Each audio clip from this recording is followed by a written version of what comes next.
Este programa contém dramatizações de pessoas e fatos reais. Alguns nomes foram mudados. Este programa é desaconselhável para menores. Ele contém imagens fortes que podem ser perturbadoras para algumas pessoas. É aconselhada prudência ao espectador. Um casal de idosos brutalmente assassinado em Nova York. Ninguém entende. O que temos aqui? Até que uma médium vivencia tudo. Eu sentia o medo dela e via através dos seus olhos. Aí, de repente, eu estava sendo assassinada. Em Ohio, quando uma jovem mãe desaparece, uma médium sabe o que houve com ela e que a vítima sentiu o que ia acontecer. Ela sofreu uma violação emocional. Ela sabia que ia morrer nas mãos dele. Quando as pistas são escassas e as respostas evasivas, os investigadores às vezes recorrem a investigadores psíquicos. Assassinos em seu meio. Colony, Nova York. Um subúrbio nos arredores de Albany. Na noite de 15 de maio de 1986... Foi um belo dia no paraíso, amor. Ron e Martha Spencer chegam ao fim de mais um dia. Na faculdade comunitária. O casal de 72 anos é feliz há 40 anos. Realmente estimulante. Eles têm 2 filhos crescidos e estão aproveitando a aposentadoria juntos. Ron, um funcionário público aposentado e veterano da Segunda Guerra, relaxa na sala de estar. É uma noite prazerosa e tranquila. Martha liga para a filha para finalizar os planos para um jantar em família que se aproxima. Você gostou? Estava maravilhoso. Eu quero a receita. Mas então, o inesperado. Ah! Mãe. Não faça isso! Mãe! Mãe? Mãe, o que está acontecendo? Vira. O que foi? Vira! Mãe, o que houve? Ah! Mãe? Mãe? Mãe? Ela liga para a polícia.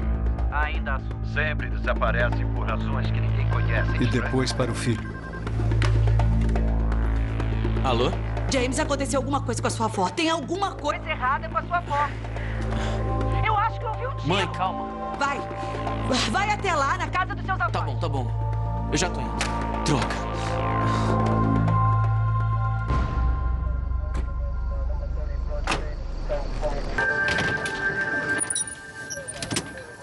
A tranca da porta de trás estava quebrada.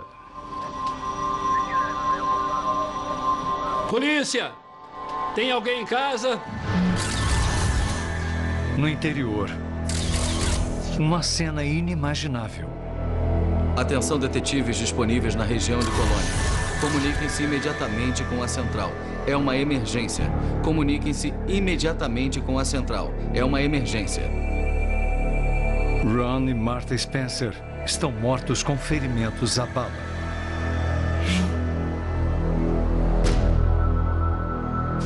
O que temos aqui? O que tem aí, policial? A perícia... O investigador de homicídios, Tenente Raymond Krolak, tenta entender o que aconteceu. Ainda não, senhor. Reconstituição. Olhando a cena do crime, só dava para pensar em 2 possibilidades: homicídio e suicídio, ou homicídio O duplo. tenente Krolak já seguiu para a cena do crime. Virando a vítima masculina, sem achar arma alguma embaixo dela e nada embaixo da vítima feminina, temos que presumir que foi homicídio duplo. Entendido, sargento. Estamos aguardando uma... Parece uma execução. A vítima feminina foi alvejada a queima-roupa. Entendido, tenente. Ambulância. A mesma coisa com a vítima masculina. As únicas coisas que achamos foram 2 cartuchos vazios calibre 25. Mas por que matar 2 cidadãos idosos? A primeira impressão foi que tentaram assaltar e foram surpreendidos com as vítimas na casa. Tiveram que fazer o que fizeram. Ou então fugir. Eles atiraram. Não há outra razão para atirar neles, além de talvez as vítimas saberem quem eram. Parece que o assassino fugiu sem nada levar. Pode nos dizer? Nada foi mexido, nada foi revirado. No andar de baixo havia um cofre. O cofre não foi aberto. Não achamos mais nada faltando, além de talvez uma coleção de moedas. Os investigadores esperam que alguém tenha visto o assassino. Saímos e interrogamos todos os vizinhos. Também interrogamos muitos parentes e familiares. Ninguém viu nem ouviu nada. Nada fora do comum. Muito frustrante. Ela ligou para combinar. A filha dos Spencer está em choque. Era um jantar. Ela não consegue imaginar por que alguém machucaria os seus pais. Eles eram pessoas amáveis e nunca incomodaram ninguém. Uma receita para esse jantar em família. E aí o filho dela, James Mariani, diz uma coisa que intriga os investigadores. Não são cartuchos calibre 25? Um dos meus detetives tinha saído da casa com um saco plástico com 2 cartuchos vazios. Não dava para saber o calibre das balas daquela distância. Sargento Brown, comunique-se urgente com a central urgente. O neto não estava perturbado, não estava emocionalmente agitado. Muito calmo. Nesse momento, ele virou um suspeito.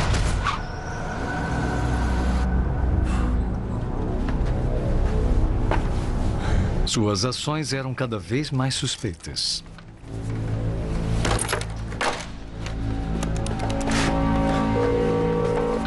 Tenente Ray Krolak. Tenente Krolak, James Mariani. O neto liga no dia seguinte exigindo testamento, não só perguntando por ele. Exigindo. Nós o fizemos ir à delegacia. Sente-se aí. O que posso fazer por você? Bom, eu vim ver o que meu avô deixou no testamento. Dissemos que havia um testamento do qual ele não fazia parte. Como assim? O senhor está brincando? Tem que ter alguma coisa aí. Fizemos mais umas perguntas. Por que ele estava preocupado com isso? Aí ele disse que o avô lhe prometera algum dinheiro. Mas ele não ia receber nada. Bem, James, onde estava na noite em que o seu avô foi assassinado? Eu estava na minha casa. Sempre desaparece por razões que ninguém conhece, estranhos. James, aconteceu alguma coisa com a sua avó? O que é? Vocês sabem disso. O neto estava muito calmo, tranquilo e controlado durante a entrevista. Passamos um tempinho com ele falando de seu álibi. Nada parecia perturbá-lo. Krolak sente que há mais coisas na história dele. Aceita passar por um polígrafo? Claro. Após um questionamento repetido, o técnico do polígrafo declara que Mariani diz a verdade quando alega não ter atirado nos avós. Nada na cena do crime incrimina Mariani. Os policiais continuam procurando, checando os seus antecedentes e dos seus conhecidos. Então descobrem que James Mariani e seus amigos, Kit Snell e Robert Skinner, têm uma longa folha corrida, incluindo muitos roubos com arrombamento. Cometeram todos eles juntos. O modo de agir dos roubos era que eles sempre roubavam os amigos. Sabiam quando os amigos estariam em casa e quando não estariam. Era assim que eles cometiam os crimes. E isso bate com a cena do crime na casa dos avós. Krolak acredita que o homicídio aconteceu em consequência de um roubo. Parece que eles acharam que não haveria ninguém em casa e por isso invadiram. A coisa deu errado. Nós chegamos a 2 amigos do neto, além do neto. Robert Skinner? Sim. Eu sou da polícia de... Os 3 foram interrogados e todos tinham o que achávamos que eram álibis válidos. Tá. Não havia nada que os ligasse à cena do crime, além de conhecerem a família. Robert Skinner diz aos investigadores que na noite do crime, ele estava jogando boliche com a namorada e uns amigos. Kit Snell diz que naquela noite ele também estava com amigos que podem confirmar. As 2 histórias parecem bater. Nesse ponto da investigação, nenhuma das pistas nos levava a lugar algum. Falamos com muita gente, com muitos conhecidos dessas 3 pessoas, e não estávamos indo a lugar algum. A investigação chegou a um impasse. O caso esfria. Anos se passam. O Tenente Krolak fica imaginando se um dia ele será resolvido. Mas o que ele não sabe é que uma médium vai se unir a ele. Eu sentia o medo dela e via através dos seus olhos. Aí, de repente, eu estava sendo assassinada. E era apavorante. Mãe? O que posso fazer por vocês? Gostaríamos que checasse. Uns 2 anos depois do homicídio, o filho e a filha das vítimas foram à delegacia falar comigo. Mostra ele. A gente queria muito que o senhor desse uma chance. Eles leram um artigo sobre uma médium e queriam saber se eu estava interessado em checar isso para ver se ela podia ser de algum valor. Checasse essa médium que nós vimos no... O nome da médium era Noreen Renier. Eu nunca tinha usado uma médium antes. Não fazia ideia de como eram dignas de crédito. A minha única visão de médiums era de quem lia a sorte. E eu... Não queria nem pensar em usar uma delas. Embora cético, o Tenente Krolak respeita o desejo da família. A investigação estava parada. Não tínhamos nada a perder por tentar isso. E tudo que pudesse ajudar. O artigo sobre Noreen cita vários departamentos de polícia com quem ela já havia trabalhado. Entrei em contato com um deles para saber o quanto ela era digna de crédito. Ele era o comandante da divisão de homicídios do Bronx. Escreveu um livro sobre investigações práticas de homicídios. No livro havia um capítulo sobre médiums. Ele já tinha usado a Noreen Renier antes e a achou muito confiável. Eu falei com ele. Acho que podemos tentar. Eu respeitei o que ele fez e decidi, tudo bem, vamos tentar. Krolak liga para Noreen em sua casa nos arredores de Charlottesville, na Virgínia. Alô, é Noreen. É o Tenente Raymond Krolak, da polícia de Colônia. Espero que eles sejam céticos até certo ponto. Eu estou ligando com referência a 2 Toda a polícia deve ter uma certa dose de ceticismo, mas quando eu termino de trabalhar num caso, eles não deviam ficar tão céticos. Eles sabem que eu sou de verdade, sabem que eu faço o que alego fazer. Noreen concorda em trabalhar no caso. Ela só quer saber os primeiros nomes das vítimas, nada mais. Se você tem informação, a sua mente lógica pode agir. Se você não tem informação, a sua mente intuitiva ou a mente psíquica tem que entrar em ação. Eu disse ao detetive Krolak que precisava de alguma coisa dos corpos, alguma coisa que estivessem usando quando foram mortos. Krolak manda o cinto de Ron e os óculos de Martha. A energia dos itens me ajuda a ver mais claramente as impressões do responsável ou do que aconteceu na hora. Noreen usa a psicometria para ter acesso às visões. Psicometria é tocar um objeto e conseguir impressões desse objeto. Eu posso me tornar a vítima, ver o que a vítima viu. E, às vezes, eu posso ser eu mesma vendo tudo o que acontece. Estou com os óculos e o cinto. Bem, então vamos lá. Vamos começar a entrevista. Eu vou botar no Viva Voz e ligar o gravador.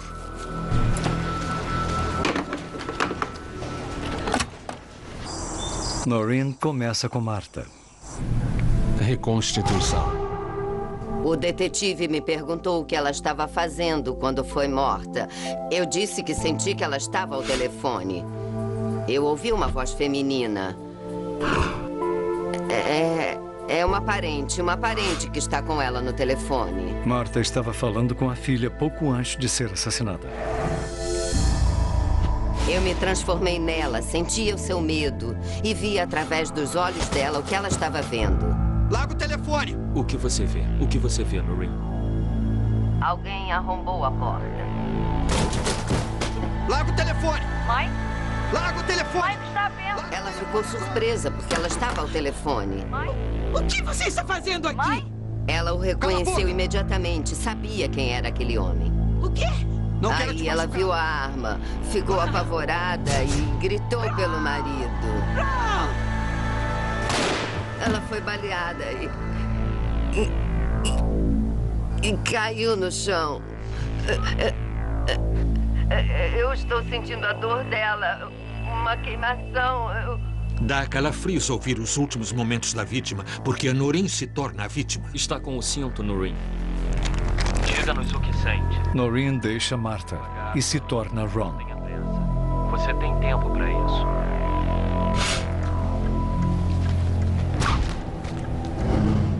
Quando eu toquei no cinto, senti o homem sentado, lendo o jornal. Lembro da mulher gritando o nome dele. Eu senti ele levantando, pegando alguma coisa e indo para o corredor. O que está fazendo aqui? O que foi?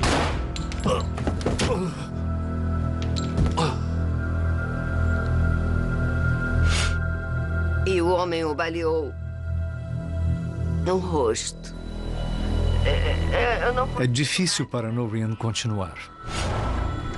É muito doloroso. É preciso muita energia da minha parte. Eu posso suportar 1 hora, 1h30 cada vez. Isso me exige muito. Que foi? Eles resolveram que era o fim da sessão, mas queriam marcar outro encontro comigo. Agora, os detetives viajam para a casa de Noreen na Virgínia para outra sessão frente a frente. Nós precisamos saber o que aconteceu. Eles precisam dela para identificar o assassino. Respire profundamente, relaxe. Mais uma vez, Noreen vivencia o assassinato de Ron e Martha Spencer.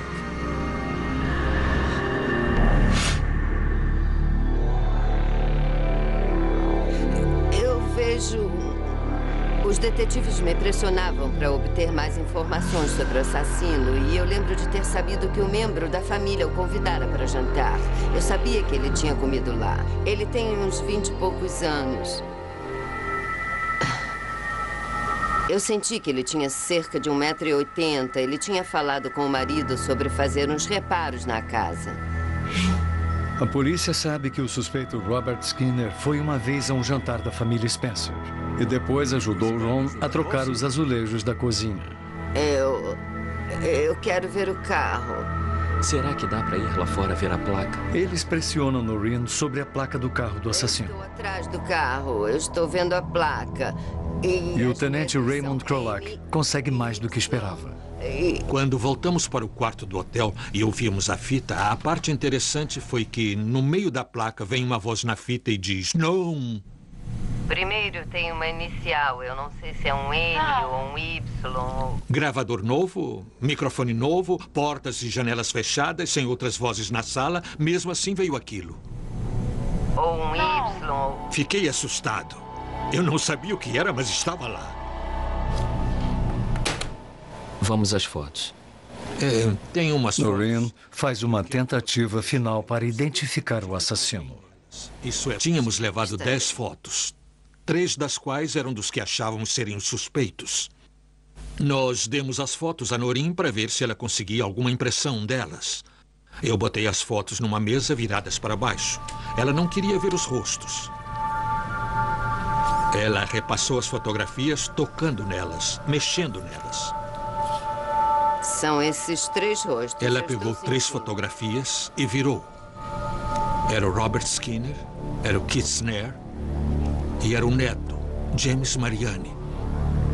Eram os 3 suspeitos que tínhamos e eu não faço ideia de como ela fez isso. Não havia nomes nas fotos, ela não tinha visto as fotos.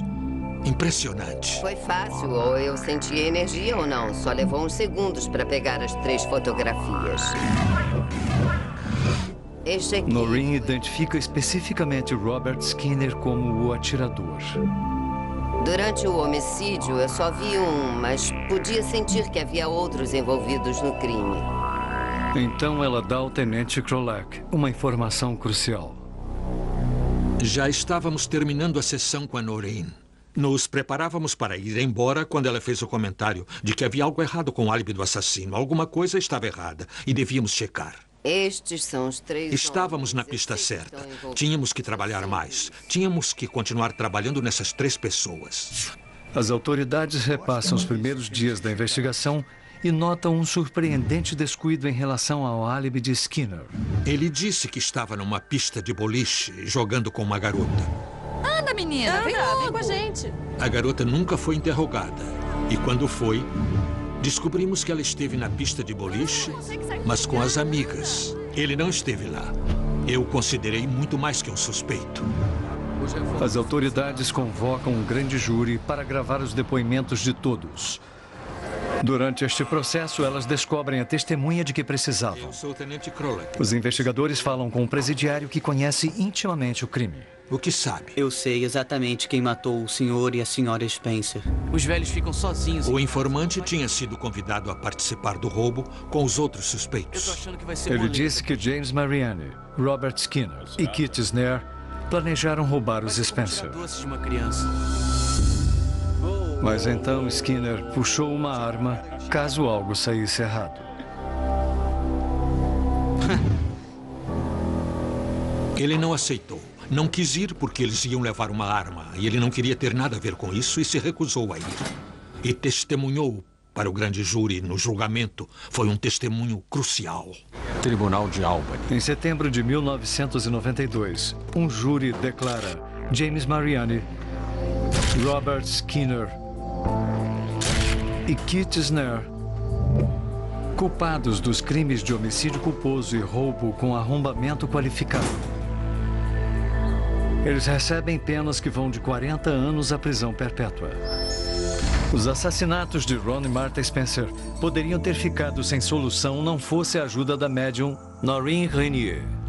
Eles viram... O tenente Raymond Krolak começou o caso como um verdadeiro cético. Nossas sessões com a Noreen abriram meus olhos e me fizeram acreditar. Tudo o que ela nos disse, tudo nós comprovamos. Por que não usar uma médium? Qual é o problema? Talvez eu dissesse a um cético. Não diga que não acredita até tentar e ver se dá certo para você. Abra a cabeça. Belpre, Ohio. Uma pequena cidade histórica de 7.000 habitantes no rio Ohio. É um lugar feito para famílias. O oficial da polícia rodoviária Jack McRae e sua mulher Jennifer, enfermeira formada, moram em Belpre com os 2 filhos pequenos. A dor melhorou? Os pais de Jennifer, Janet e Tom Barrett, também moram na cidade. E todos se reúnem sempre que possível. Eles vinham sempre aqui, mas normalmente era para comer e ele tinha que ir trabalhar. Porque pegava de 3 à meia-noite. Aí ele saía e muitas vezes ela ficava ou voltava com os filhos. Obrigado por tudo. Tudo bem. Eles levavam vidas simples e tranquilas. Até 19 de setembro de 1996. Naquela manhã, a central da polícia de Belpre recebe uma ligação. Oi, eu quero dar uma queixa. É Jack McRae ligando para dar queixa do desaparecimento de Jennifer. Ele diz que a maioria das roupas e o carro dela sumiram. De acordo com a despachante Moni Tanner. Que é muito estranho, ela não apareceu. Os anéis dela estavam na mesa. Ela não apareceu no trabalho. E ele tinha que dar a queixa do desaparecimento. Eu mandei um policial à residência para registrar a queixa. Jack acreditava que Jennifer tinha fugido com outro homem. Então ele talvez não precise dar queixa, afinal. Você acha que talvez seja possível? Mas seguindo o procedimento, o policial anota todas as informações para os detetives investigarem. Ela simplesmente sumiu, desapareceu. Naquela tarde, na clínica veterinária dos Barrett, Janet e Tom trabalham no que eles pensam ser um dia normal. Tudo bem? Eu preciso falar. O dia é tudo, menos normal. O Jack chegou ao escritório umas 3 horas e disse, ela sumiu. Desse jeito. Ela sumiu. Ele disse, não acho ela. Ela pegou muito dinheiro, as roupas dela e saiu. Nós sabíamos que eles não tinham muito dinheiro e que ela não iria embora deixando os 2 garotos. Soubemos na hora que havia algo errado. Oi, mãe. As crianças... Janet falou com Jennifer na noite anterior. Todos os dias eles me ligavam para dar boa noite. E naquela noite eu falei com ela. Tá bom. Eram umas 9 horas. Durma bem. Foi a última vez que falei com ela. Os Barrett não acreditam que Jennifer fugiu. Nós fizemos uns cartazes e ligamos para as empresas aéreas e para todos que podiam saber alguma coisa sobre o desaparecimento dela. Desaparecida, Jennifer McCrae. Mas ninguém viu nem ouviu falar na Jennifer. O medo se instala. Ira Walker é o chefe da polícia de Belpre. Temos que determinar se havia brigas domésticas ou se havia problemas na família. Ou se aconteciam coisas que possam ter feito Jennifer ir embora sozinha. Ou talvez sair sob circunstâncias misteriosas. Comecem a procurar. O patrulheiro Jack McCrae vai à delegacia falar com um detetive. Eu liguei para a polícia e eu dei a queixa. Ele admite que o casamento estava difícil e disse que tinha certeza de que Jennifer tinha ido embora de vez. Eu trabalho a tentar. Sua certeza surpreende o sargento detetive Dave Garvey. Se ela fugiu com o outro, mais cedo ou mais tarde iria voltar para ter metade da casa ou metade da poupança, ou para pegar as crianças, ou para visitá-las. E aí ele me dizia, ela não vai voltar. E que os meninos eram dele. E eu achei isso muito estranho. E a história de Jack também parecia ensaiada. Quando ele me contou o que houve era só ABCDEFG descendo a linha. Quando foi que você percebeu que ela tinha te deixado? Quando eu tentei fazer o Jack voltar ao meio, ele sempre tinha que voltar a outro ponto. Normalmente, se a pessoa inventa alguma coisa e ensaiou muitas e muitas vezes, é difícil para ela voltar ao meio. O Jack tinha problemas para fazer isso. Mas é difícil crer que um colega policial tenha ferido a esposa, de acordo com o tenente detetive do município de Washington, Jeffrey Severs. Nós conhecíamos o Jack. Muitos detetives eram amigos da família. E muitos até foram ao casamento dele. Embora não haja provas, Tom e Janet Barrett suspeitam de que Jack fez alguma coisa com a Jennifer. Mas ele é um policial e está com as crianças. O Jack vinha para jantar e brincar com as crianças e... Nós não sabíamos o que fazer.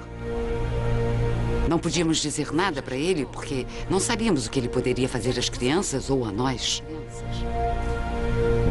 Se eles se tornassem amigos, isso poderia ajudar Garvey a descobrir a verdade. Se o Jack começasse a desconfiar que estava sendo observado, isso o faria se isolar do Tom e da Janet. Então eu tinha que ficar falando para o Tom, não fique zangado com ele, não grite com ele, não diga a ele que você sabe que aconteceu alguma coisa. Tente manter ele no laço. Quando a notícia se espalha, testemunhas em potencial aparecem. Um amigo da família viu o carro dos McCrae na manhã em que Jennifer supostamente desapareceu. E, para ele, a Jennifer estava naquele veículo. E ele achou muito estranho, porque ela sempre dirigia devagar. Mas desta vez ela corria, não acenou e foi embora. E então, 2 dias depois que Jack deu queixa do desaparecimento, a polícia acha o carro de Jennifer em um parque local. E liga para Jack para ele abrir o carro.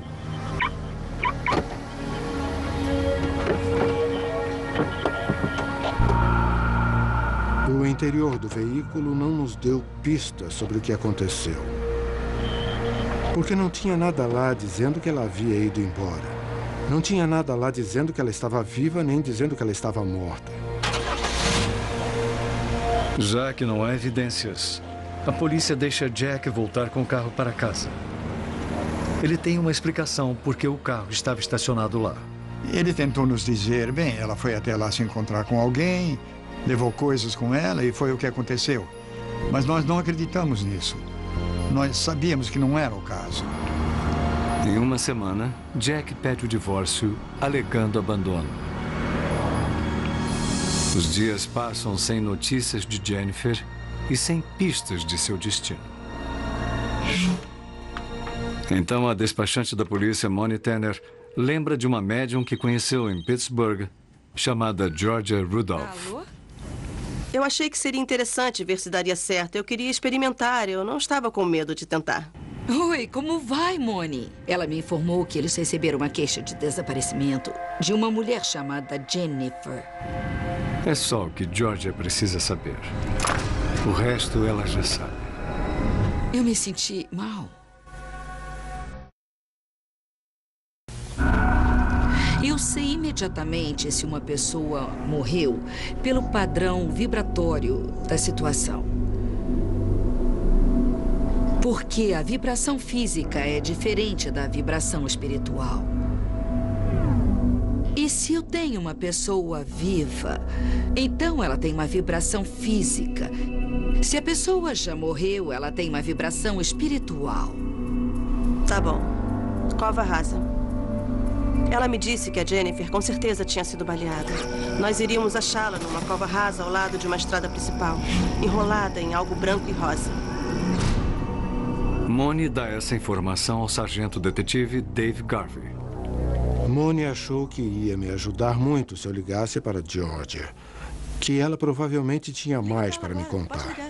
Eu não acredito nessas coisas. Eu não posso ir ao grande júri. Eu acho que sou das antigas e vou fazer isso do jeito que sou treinado para fazer. Eu nunca pensei em ligar para uma médium. Nem nesse caso, nem em nenhum outro. Alô? E depois que Moni foi embora, fiquei pensando sobre aquilo. E achei que não haveria mal em ligar para Georgia. Há uns 15 dias. Eu disse, ela foi assassinada. Eu disse, recebeu um tiro atrás da cabeça. Aí ele me disse... Você tem algum suspeito? Você sabe quem a matou? Eu disse, o homem que você procura, o físico dele lembra o de um lenhador. Musculoso, forte... Lumberjack em... Georgia lembra que isso pode querer dizer que quem causou a morte pode se chamar Jack. Eu disse, esse homem ganha vida atrás do volante de um veículo. Ele perguntou, motorista de caminhão? Eu disse não. Aí ele perguntou se era caixeiro viajante. Eu respondi que não. É mais assustador do que isso. Eu perguntei ao sargento Garvey, tem certeza de que quer saber? Ele disse, tenho. Pois é um policial. E ele disse, na mosca. Georgia, eu preciso... As visões de Georgia refletem as suspeitas de Garvey. Georgia, eu vou te botar no Viva Voz para o chefe ouvir, tá bom? Tudo bem? Obrigado. Tudo bem, Georgia, pode continuar. Ele e o chefe Ira Walker testam a médium perguntando onde está enterrado o corpo. E Georgia, a 265 quilômetros de Belpre, Ohio, diz onde está. O que vocês precisam fazer é pegar a estrada principal que sai da cidade de vocês. Aí ele disse, é a Rota Estadual 7. Eu confirmei, peguem para o sul. E vão achar uma cidade com o nome de Torque. Torch. Aí ele disse Torch, Ohio. Ela nos deu uma série de 3 números. E os números eram 2, 9, 8, 9, 82, 8, 29. Ela disse, você tem que misturar os números. Eu não posso lhe dar o número exato da tal rodovia, mas tem algo a ver com a morte dela. Pode ser esta aqui. Estou achando que essa é a mais provável. Não houve problema para localizar a área. Acontece que o número estava certo. Sou de Belpre. Perto da cidade rural de Torch, há uma estrada de número 298. Quando vocês virem esses números, peguem essa estrada e andem cerca de 400 metros. Vão ver uma estrada que vocês vão subir e virar. Aí vocês vão lá e vão achar o corpo de Jennifer McCready. Georgia nos deu a informação de que ela deveria ser encontrada vestida com alguma coisa rosa e enrolada em um lenço azul. Obrigado. A conexão com Jennifer deixa Georgia esgotada. Eu acho que nunca experimentei a sensação que senti com o caso McCready. Quando eu fiz contato com a Jennifer, por causa da violação pela qual ela passou antes de morrer. Ela sofreu a violação emocional de saber que o marido ia matá-la. Ela sabia que ia morrer nas mãos dele. Olha, eu acho... Walker e Garvey ainda estão céticos. Você sabe muito Porém, bem que eu não acredito nelas. O meu caso pessoal com as médiums é que eu não acredito nelas. São como qualquer outra testemunha. Talvez você siga o que elas tenham a dizer. É uma pista. Então você vai atrás dessa pista. Eu acho que não estaria fazendo o meu trabalho para as famílias das vítimas se não checasse cada uma das pistas. E se uma médium me dá uma pista, eu vou segui-la. Mas antes da polícia liberar homens para a busca, notícias do caso chegam à amiga de Georgia, Katy Wyndham, que mora em Belpre. Alô? Oi, Georgia. Quando Katy liga, Georgia fala da sua visão. Estou lendo aqui no jornal e eu pensei se você sabe da desaparecida. E ela disse, eu vou achar essa estrada. Eu disse, se afasta de lá. Aí eu disse, você não vai querer entrar nessa estrada. Mas Katy sai assim mesmo, seguindo as instruções de Georgia, ao sul de Belpre, em direção a Torch, virando na estrada 298 até uma estrada de terra que vira. Quando vai fazer a última curva, ela o vê. O patrulheiro Jack McCready.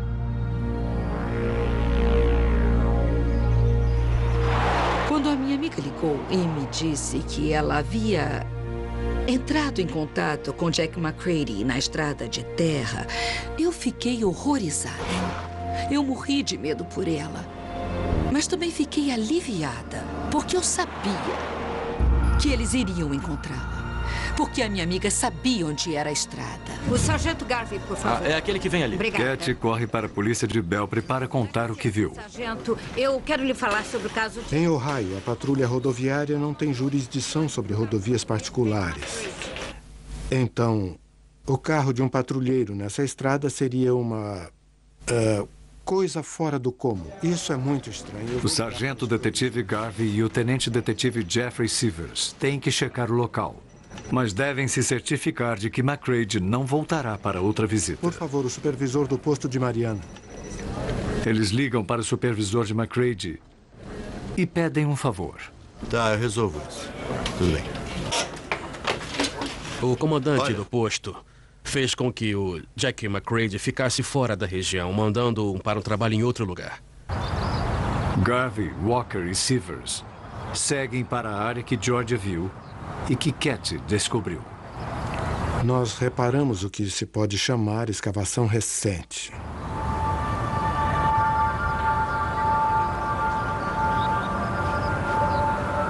E depois de mexer na terra por um tempo, nós achamos um saco de nylon azul com um fecho eclair. O que você acha? Acho que encontramos a Jennifer McCready.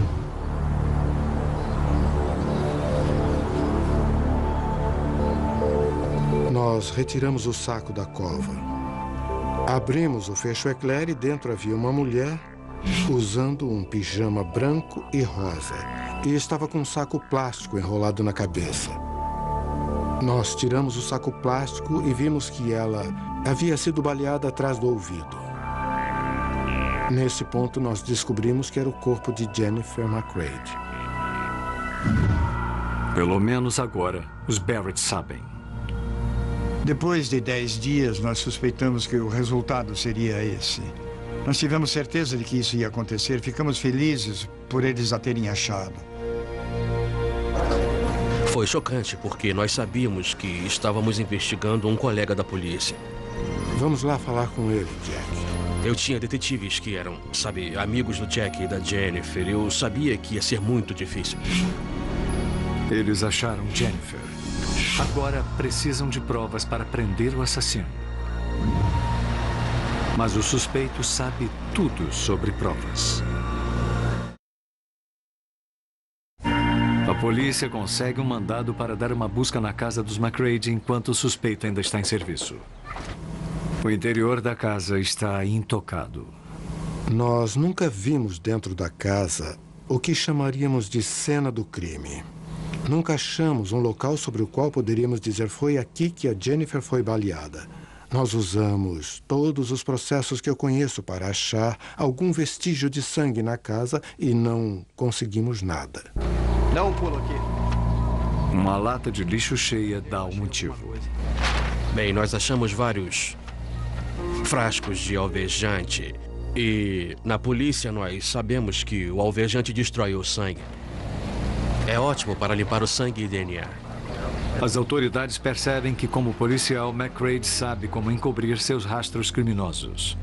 Ou pelo menos assim ele pensa. Eles encontram um teto falso na garagem e, no interior, uma bolsa com a carteira de motorista de Jennifer que Jack disse que ela levou quando foi embora. Achamos uma arma. Eles também descobrem uma arma, uma Magnum 357.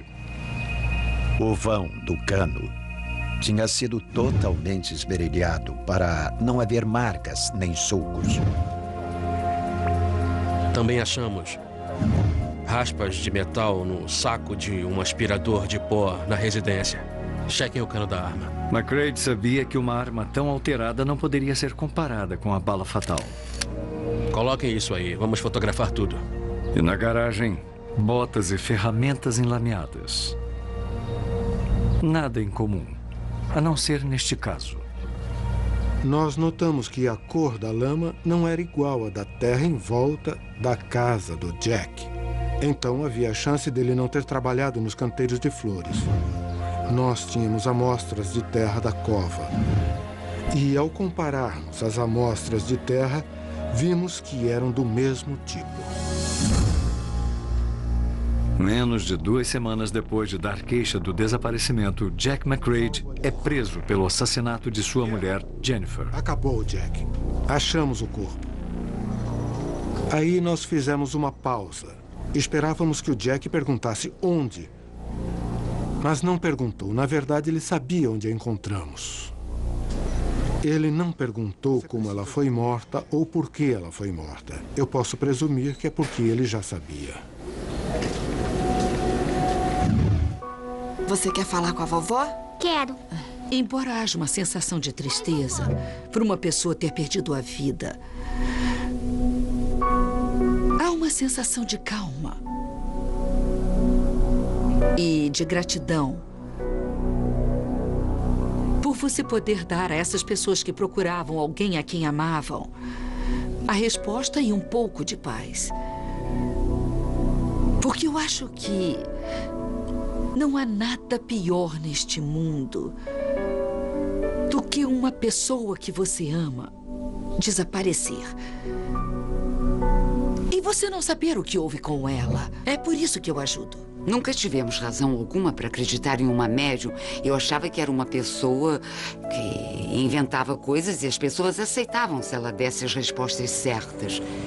Mas eu estou convencida de que ela disse a eles onde achar o corpo de Jennifer.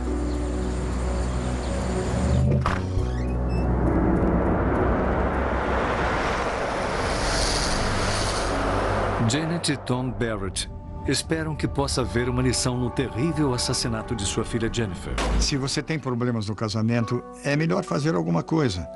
Não pense que vai mudar a pessoa, porque não vai mudar. E isso não acontece. Em 15 de agosto de 1997, um júri resolve que Jack McCrae, que jurou defender a lei, assassinou a esposa. Enquanto seus filhos dormiam, ele levou a mãe deles para uma parte remota do campo e tentou encobrir tudo. Condenado por homicídio, Jack McCrae é sentenciado à prisão perpétua. 2 famílias estilhaçadas por assassinos em seu meio. Um casal de idosos morto pela ganância de um parente. Uma jovem mãe morta pelo seu marido sem razão alguma. Crimes inimagináveis cometidos por aqueles que mais deveriam amá-los, resolvidos por policiais dedicados e 2 excelentes médiums. É tudo que eu consigo ver. Versão brasileira Audiocorp.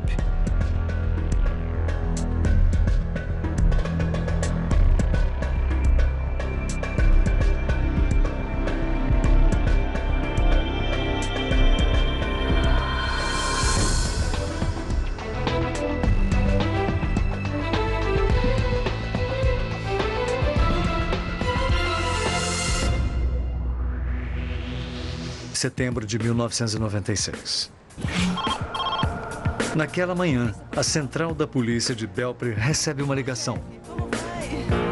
Oi, eu quero dar uma queixa. É Jack McRae ligando para dar queixa do desaparecimento de Jennifer. Ele diz que a maioria das roupas e o carro dela sumiram. De acordo com a despachante Moni Tanner. Que é muito estranho, ela não apareceu. Os anéis dela estavam na mesa. Ela não apareceu no trabalho. E ele tinha que dar a queixa do desaparecimento. Eu mandei um policial à residência para registrar a queixa. Jack acreditava que Jennifer tinha fugido com outro homem. Então ele talvez não precise dar queixa, afinal. Você acha que talvez seja possível? Mas seguindo o procedimento, o policial anota todas as informações para os detetives investigarem. Ela simplesmente sumiu, desapareceu. Naquela tarde, na clínica veterinária dos Barrett, Janet e Tom trabalham no que eles pensam ser um dia normal. Tudo bem? Eu preciso falar. O dia é tudo, menos normal. O Jack chegou ao escritório umas 3 horas e disse, ela sumiu. Desse jeito. Ela sumiu. Ele disse, não acho ela. Ela pegou muito dinheiro, as roupas dela e saiu. Nós sabíamos que eles não tinham muito dinheiro e que ela não iria embora deixando os 2 garotos. Soubemos na hora que havia algo errado. Oi, mãe. As crianças... Janet falou com Jennifer na noite anterior. Todos os dias eles me ligavam para dar boa noite. E naquela noite eu falei com ela. Tá bom. Eram umas 9 horas. Durma bem. Foi a última vez que falei com ela. Os Barrett não acreditam que Jennifer fugiu. Nós fizemos uns cartazes e ligamos para as empresas aéreas e para todos que podiam saber alguma coisa sobre o desaparecimento dela. Desaparecida, Jennifer McRae. Mas ninguém viu nem ouviu falar na Jennifer. O medo se instala. Ira Walker é o chefe da polícia de Belpre. Temos que determinar se havia brigas domésticas ou se havia problemas na família. Ou se aconteciam coisas que possam ter feito Jennifer ir embora sozinha. Ou talvez sair sob circunstâncias misteriosas. Comecem a procurar. O patrulheiro Jack McRae vai à delegacia falar com um detetive. Eu liguei para a polícia e eu dei a queixa. Ele admite que o casamento estava difícil e disse que tinha certeza de que Jennifer tinha ido embora de vez. Eu trabalho até tarde. Sua certeza surpreende o sargento detetive Dave Garvey para os detetives investigarem. Ela simplesmente sumiu, desapareceu. Naquela tarde, na clínica veterinária dos Barrett, Janet e Tom trabalham no que eles pensam ser um dia normal. Tudo bem? Eu preciso falar. O dia é tudo, menos normal. O Jack chegou ao escritório umas 3 horas e disse, ela sumiu. Desse jeito. Ela sumiu. Ele disse, não acho ela. Ela pegou muito dinheiro, as roupas dela e saiu. Nós sabíamos que eles não tinham muito dinheiro e que ela não iria embora deixando os 2 garotos. Soubemos na hora que havia algo errado. Oi, mãe. As crianças... Janet falou com Jennifer na noite anterior. Todos os dias eles me ligavam para dar boa noite. E naquela noite eu falei com ela. Tá bom. Eram umas 9 horas. Durma bem. Foi a última vez que falei com ela. Os Barrett não acreditam que Jennifer fugiu.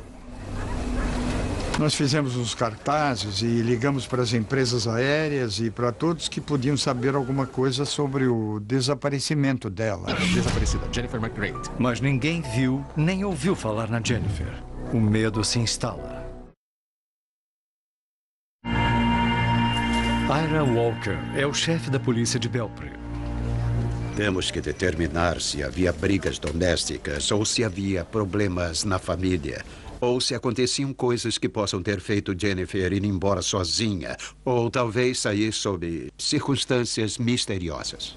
Comecem a procurar. O patrulheiro Jack McRae vai à delegacia falar com um detetive. Eu liguei para a polícia e eu dei a queixa. Ele admite que o casamento estava difícil e disse que tinha certeza de que Jennifer tinha ido embora de vez. O trabalho é tentar... Sua certeza surpreende o sargento detetive Dave Garvey. Se ela fugiu com o outro, mais cedo ou mais tarde iria voltar para ter metade da casa ou metade da poupança, ou para pegar as crianças, ou para visitá-las. E aí ele me dizia, ela não vai voltar. E que os meninos eram dele. E eu achei isso muito estranho. E a história de Jack também parecia ensaiada. Quando ele me contou o que houve era só ABCDEFG descendo a linha. Quando foi que você percebeu que ela tinha te deixado? Quando eu tentei fazer o Jack voltar ao meio, ele sempre tinha que voltar a outro ponto. Normalmente, se a pessoa inventa alguma coisa e ensaiou muitas e muitas vezes, é difícil para ela voltar ao meio. O Jack tinha problemas para fazer isso. Mas é difícil crer que um colega policial tenha ferido a esposa. Estava naquele veículo. E ele achou muito estranho, porque ela sempre dirigia devagar. Mas desta vez ela corria, não acenou e foi embora. E então, 2 dias depois que Jack deu queixa do desaparecimento, a polícia acha o carro de Jennifer em um parque local. E liga para Jack para ele abrir o carro.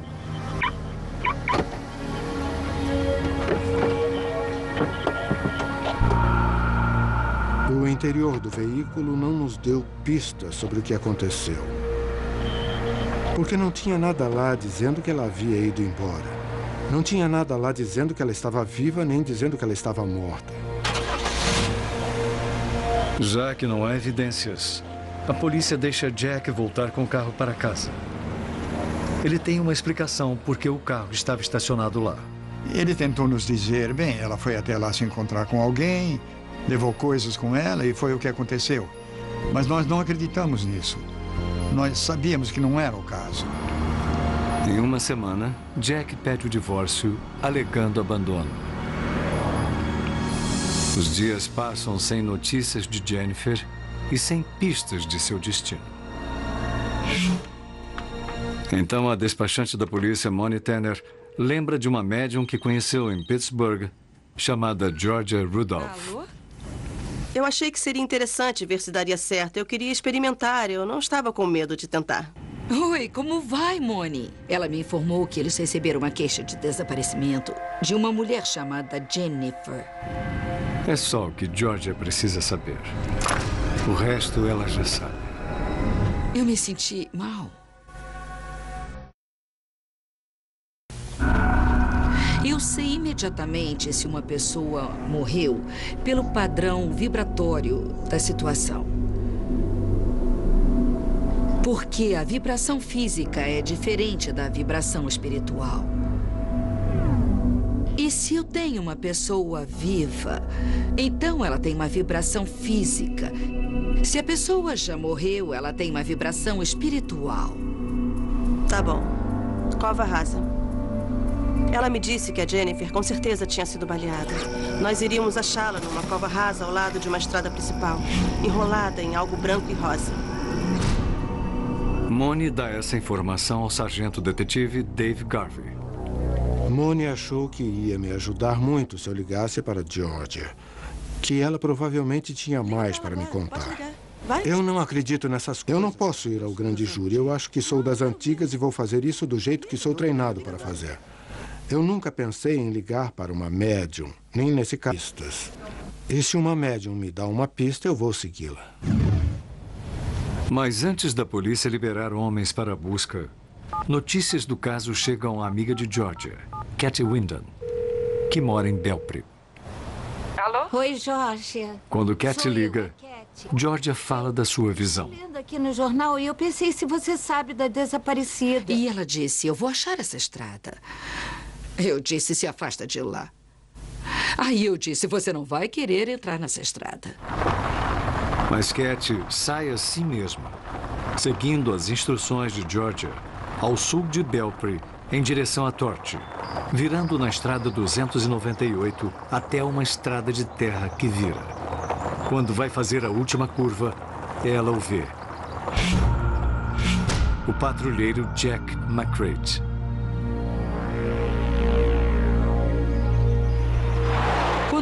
amiga ligou e me disse que ela havia entrado em contato com Jack McCready na estrada de terra, eu fiquei horrorizada. Eu morri de medo por ela. Mas também fiquei aliviada, porque eu sabia que eles iriam encontrá-la. Porque a minha amiga sabia onde era a estrada. O sargento Garvey, por favor. É aquele que vem ali. Obrigada. Cat corre para a polícia de Belpre para contar o que viu. Sargento, eu quero lhe falar sobre o caso de... Em Ohio, a patrulha rodoviária não tem jurisdição sobre rodovias particulares. Então, o carro de um patrulheiro nessa estrada seria uma... coisa fora do comum. Isso é muito estranho. O sargento detetive Garvey e o tenente detetive Jeffrey Sivers têm que checar o local. Mas devem se certificar de que McCready não voltará para outra visita. Por favor, o supervisor do posto de Mariana. Eles ligam para o supervisor de McCready e pedem um favor. Tá, eu resolvo isso. Tudo bem. O comandante do posto fez com que o Jack McCready ficasse fora da região, mandando-o para um trabalho em outro lugar.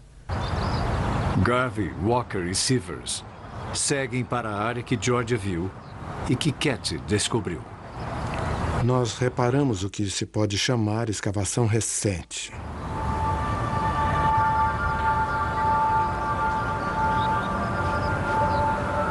E depois de mexer na terra por um tempo, nós achamos um saco de nylon azul com um fecho eclair. O que você acha?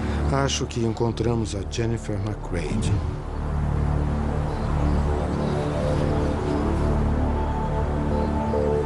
Nós retiramos o saco da cova. Abrimos o fecho eclair e dentro havia uma mulher usando um pijama branco e rosa. Especificamente Robert Skinner como o atirador. Durante o homicídio, eu só vi um, mas podia sentir que havia outros envolvidos no crime. Então ela dá ao tenente Krolak uma informação crucial. Já estávamos terminando a sessão com a Noreen. Nos preparávamos para ir embora quando ela fez o comentário de que havia algo errado com o álibi do assassino. Alguma coisa estava errada e devíamos checar. Estes são os 3 Estávamos na pista certa. Tínhamos que trabalhar mais. Tínhamos que continuar trabalhando nessas 3 pessoas. As autoridades repassam os primeiros dias da investigação e notam um surpreendente descuido em relação ao álibi de Skinner. Ele disse que estava numa pista de boliche jogando com uma garota. Anda, menina, vem com a gente. A garota nunca foi interrogada. E quando foi, descobrimos que ela esteve na pista de boliche, mas com as amigas. Ele não esteve lá. Eu o considerei muito mais que um suspeito. As autoridades convocam um grande júri para gravar os depoimentos de todos. Durante este processo, elas descobrem a testemunha de que precisavam. Eu sou o tenente Krolak. Os investigadores falam com um presidiário que conhece intimamente o crime. O que sabe? Eu sei exatamente quem matou o senhor e a senhora Spencer. Os velhos ficam sozinhos. O informante tinha sido convidado a participar do roubo com os outros suspeitos. Eu tô achando que vai ser Ele disse que James Mariani, Robert Skinner e Kit Snare planejaram roubar os Spencer. Doce de uma criança. Mas então Skinner puxou uma arma caso algo saísse errado. Ele não aceitou. Não quis ir porque eles iam levar uma arma. E ele não queria ter nada a ver com isso e se recusou a ir. E testemunhou para o grande júri no julgamento. Foi um testemunho crucial. Tribunal de Albany. Em setembro de 1992, um júri declara James Mariani, Robert Skinner e Kit Snare culpados dos crimes de homicídio culposo e roubo com arrombamento qualificado. Eles recebem penas que vão de 40 anos à prisão perpétua. Os assassinatos de Ron e Martha Spencer poderiam ter ficado sem solução não fosse a ajuda da médium Noreen Renier. Eles viram... O tenente Raymond Krolak começou o caso como um verdadeiro cético. Nossas sessões com a Noreen abriram meus olhos e me fizeram acreditar. Tudo o que ela nos disse, tudo nós comprovamos. Por que não usar uma médium? Qual é o problema? Talvez eu dissesse a um cético. Não diga que não acredita até tentar. E ver se dá certo para você. Abra a cabeça. Belpre, Ohio. Uma pequena cidade histórica de 7.000 habitantes no Rio, Ohio. 298982829. Ela disse, você tem que misturar os números. Eu não posso lhe dar o número exato da tal rodovia, mas tem algo a ver com a morte dela. Pode ser esta aqui. Estou achando que essa é a mais provável. Não houve problema para localizar a área. Acontece que o número estava certo. Sou de Belpre, perto da cidade rural de Torch. Há uma estrada de número 298. Quando vocês virem esses números, peguem essa estrada e andem cerca de 400 metros. Vão ver uma estrada que vocês vão subir e virar. Aí vocês vão lá e vão achar o corpo de Jennifer McCready. Georgia nos deu a informação de que ela deveria ser encontrada vestida com alguma coisa rosa e enrolada em um lenço azul. Obrigado. A conexão com Jennifer deixa Georgia esgotada. Eu acho que nunca experimentei a sensação que senti com o caso McCready quando eu fiz contato com a Jennifer por causa da violação pela qual ela passou antes de morrer.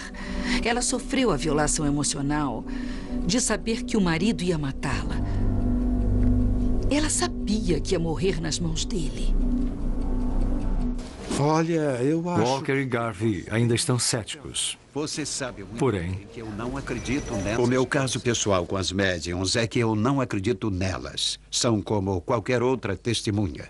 Talvez você siga o que elas tenham a dizer. É uma pista. Então você vai atrás dessa pista. Eu acho que não estaria fazendo o meu trabalho para as famílias das vítimas se não checasse cada uma das pistas. E se uma médium me dá uma pista, eu vou segui-la. Mas antes da polícia liberar homens para a busca, notícias do caso chegam à amiga de Georgia, Katy Wyndham, que mora em Belpre. Alô? Oi, Georgia. Quando Katy liga, Georgia fala da sua visão. Estou lendo aqui no jornal e eu pensei se você sabe da desaparecida. E ela disse, eu vou achar essa estrada. Eu disse, se afasta de lá. Aí eu disse, você não vai querer entrar nessa estrada. Mas Katy sai assim mesmo, seguindo as instruções de Georgia, ao sul de Belpre, em direção a Torch, virando na estrada 298 até uma estrada de terra que vira. Quando vai fazer a última curva, ela o vê. O patrulheiro Jack McCready. Planejaram roubar os Spencer. Doce de uma criança. Mas então Skinner puxou uma arma caso algo saísse errado. Ele não aceitou. Não quis ir porque eles iam levar uma arma. E ele não queria ter nada a ver com isso e se recusou a ir. E testemunhou para o grande júri no julgamento. Foi um testemunho crucial. Tribunal de Albany. Em setembro de 1992, um júri declara James Mariani, Robert Skinner e Keith Snare culpados dos crimes de homicídio culposo e roubo com arrombamento qualificado. Eles recebem penas que vão de 40 anos à prisão perpétua. Os assassinatos de Ron e Martha Spencer poderiam ter ficado sem solução não fosse a ajuda da médium Noreen Renier. Eles viram... O tenente Raymond Krolak começou o caso como um verdadeiro cético. Nossas sessões com a Noreen abriram meus olhos e me fizeram acreditar. Tudo o que ela nos disse, tudo nós comprovamos. Por que não usar uma médium? Qual é o problema?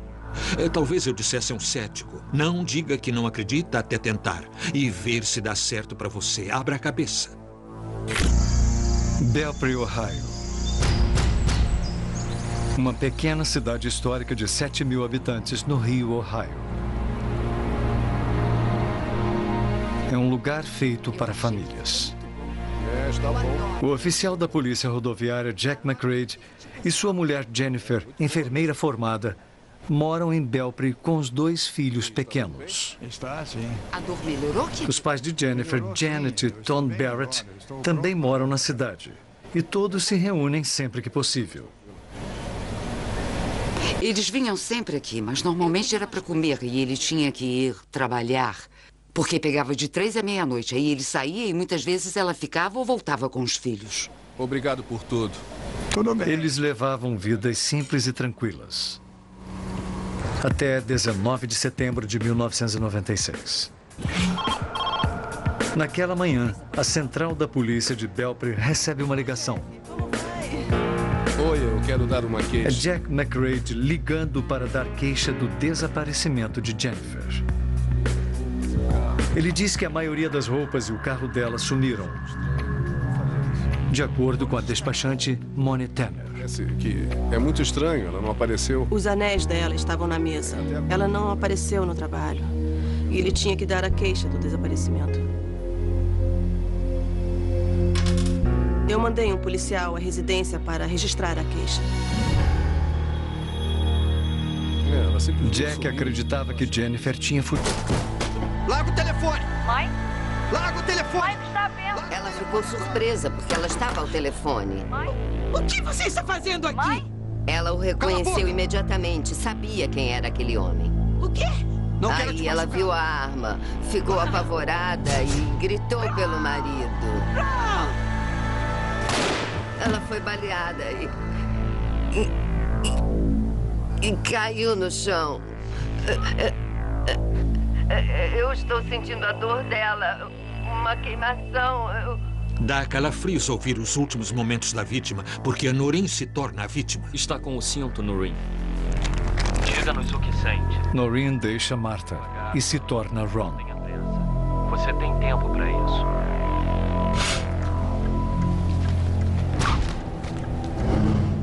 Quando eu toquei no cinto, senti o homem sentado, lendo o jornal. Lembro da mulher gritando o nome dele. Eu senti ele levantando, pegando alguma coisa e indo para o corredor. O que está fazendo aqui? O que foi?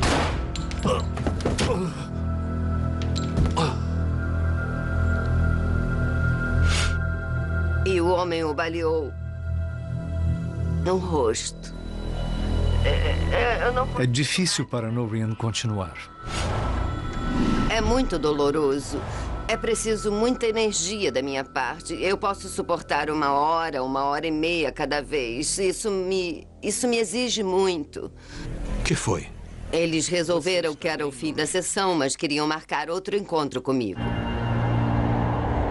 Agora, os detetives viajam para a casa de Noreen na Virgínia para outra sessão frente a frente. Nós precisamos saber o que aconteceu. Eles precisam dela para identificar o assassino. Respire profundamente, relaxe. Mais uma vez, Noreen vivencia o assassinato de Ron e Martha Spencer.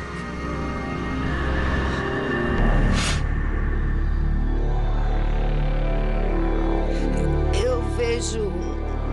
Os detetives me pressionavam para obter mais informações sobre o assassino e eu lembro de ter sabido que um membro da família o convidara para jantar. Eu sabia que ele tinha comido lá. Ele tem uns 20 e poucos anos.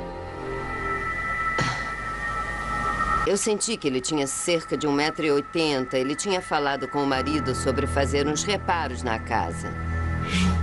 A polícia sabe que o suspeito Robert Skinner foi uma vez a um jantar da família Spencer e depois ajudou Ron a trocar os azulejos da cozinha. Eu quero ver o caso. Vão fazer é pegar a estrada principal que sai da cidade de vocês.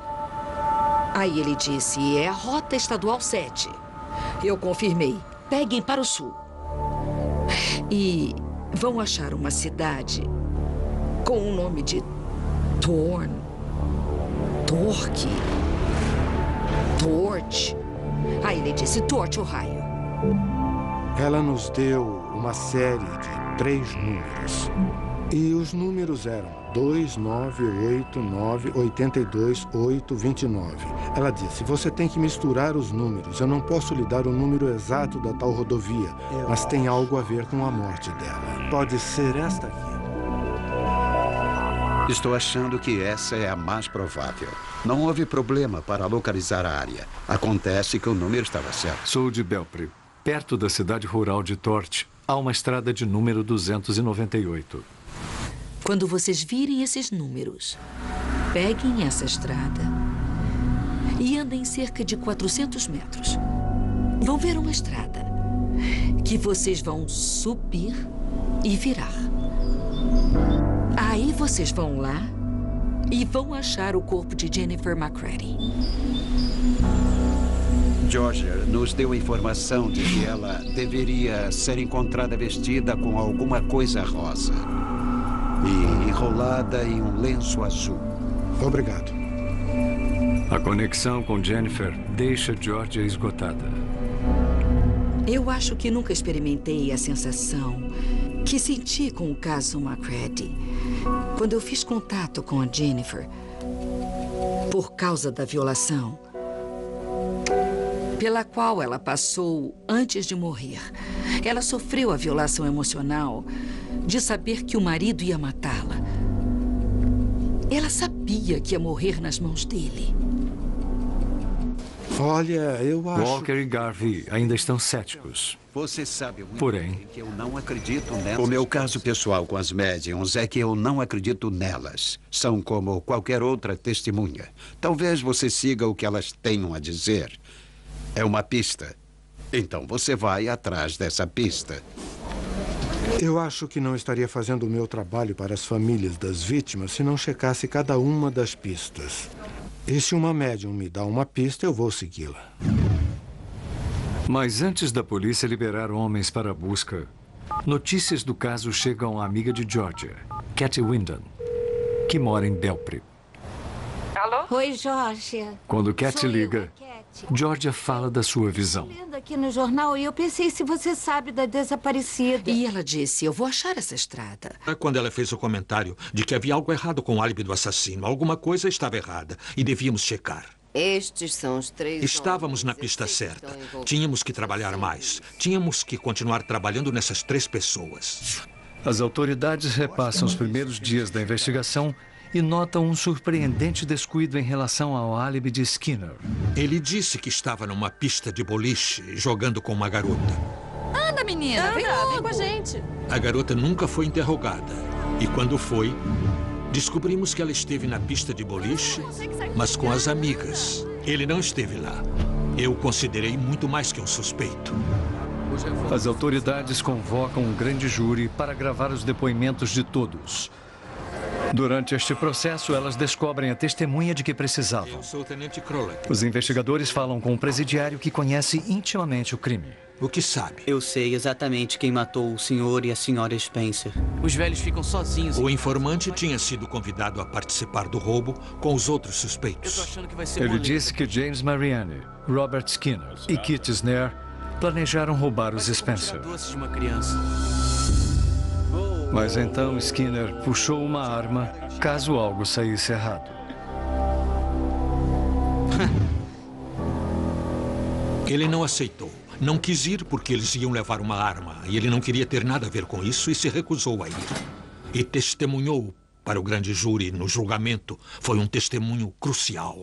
Tribunal de Albany. Em setembro de 1992, um júri declara James Mariani, Robert Skinner e Kit Snare culpados dos crimes de homicídio culposo e roubo com arrombamento qualificado. Eles recebem penas que vão de 40 anos à prisão perpétua. Os assassinatos de Ron e Martha Spencer poderiam ter ficado sem solução não fosse a ajuda da médium Noreen Renier. Eles viram... O tenente Raymond Krolak começou o caso como um verdadeiro cético. Nossas sessões com a Noreen abriram meus olhos e me fizeram acreditar. Tudo o que ela nos disse, tudo nós comprovamos. Por que não usar uma médium? Qual é o problema? Talvez eu dissesse a um cético. Não diga que não acredita até tentar e ver se dá certo para você. Abra a cabeça. Belpre, Ohio. Uma pequena cidade histórica de 7.000 habitantes no rio Ohio. É um lugar feito para famílias. O oficial da polícia rodoviária Jack McCready e sua mulher Jennifer, enfermeira formada, moram em Belpre com os 2 filhos pequenos. Está, sim. A dor melhorou, Kiko? Os pais de Jennifer, Janet e Tom Barrett,